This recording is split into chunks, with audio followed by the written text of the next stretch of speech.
आज से कहानी एक ऐसे हीरो की जिसने अपना इतिहास किसी ऊंचे कुल की सुवर्ण लेखनी से नहीं, अपने रगों में दौड़ते हुए रक्त से लिखा, जिसने देव वंश का अंश होने के बावजूद भी वंचितों का जीवन जिया, राजवंश का होने के बावजूद भी अभाव का जीवन जिया। जी हाँ, वो छठा पांडव जिसने जीवन भर अपमानित जीवन जिया, कर्ण। कर्ण के बारे में वेदव्यास जी ने बहुत कुछ लिखा है। दानशूर, मित्रता, शौर्य, वचनबद्धता और भी बहुत कुछ। ये एक अकेला ऐसा हीरो है जो खलनायकों के खेमे से आता था, कौरवों की तरफ से। इस हीरो की कहानी आपके मेरे जैसे हर इंसान को अपनी कहानी लगती है, जिसे अपना स्वर्ग और रेडीमेड नहीं मिला। एक एक ईंट हमें स्वयं रख कर बनानी पड़ी। कर्ण के बारे में वेदव्यास जी ने बहुत कुछ लिखा। शिवाजी सावंत जी का एक मराठी में उपन्यास आया था मृत्युंजय, उसमें भी उनका बहुत बखान गाया गया। लेकिन ये जो काव्य खंड है जिसने कर्ण को अमर कर दिया, वो किस तरह से कर्ण को बताता है, देखते हैं। जय हो जग में जले जहां भी, नमन पुनीत अनल को, जिस नर में भी बसे हमारा तेज को बल को, किसी व्रंत पर खिले विपिन में, पर नमस्य है फूल, सुधि खोजते नहीं गुणों का आदि शक्ति का मूल। ऊंच नीच का भेद न माने वही श्रेष्ठ ज्ञानी है, दया धर्म जिसमें हो सबसे वही पूज्य प्राणी है।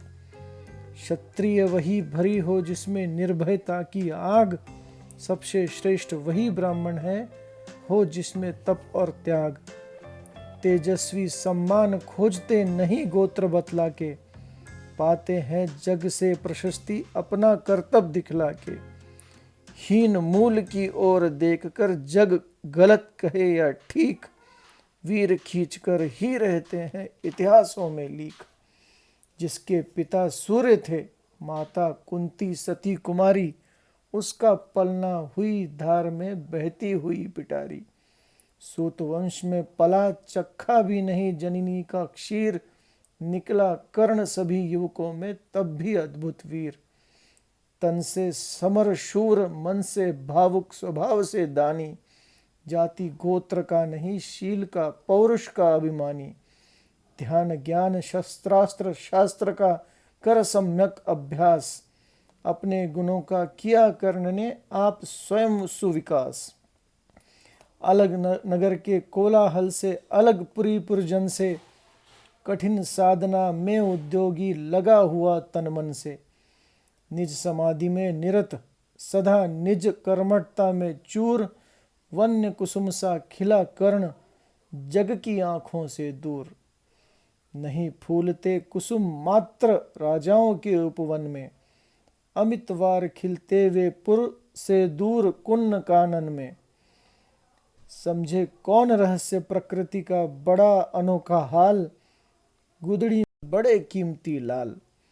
जलद पटल में छिपा किंतु रवि कब तक रह सकता है, युग की अवहेलना सूरमा कब तक सह सकता है। पाकर समय एक दिन आखिर उठी जवानी जाग, फूट पड़ी सबके समक्ष पौरुष की पहली आग। इसके आगे के भाग में हम देखेंगे जब रंगभूमि में पहली बार अर्जुन और कर्ण का सामना हुआ, पहली बार दुर्योधन और कर्ण का सामना हुआ। एक सामान्य सूत पुत्र किस तरह अंगराज कर्ण बना, किस तरह दुर्योधन ने अपने मस्तक का मुकुट निकालकर कर्ण के मस्तक पर धर दिया और उसे अंगराज बना दिया। धन्यवाद।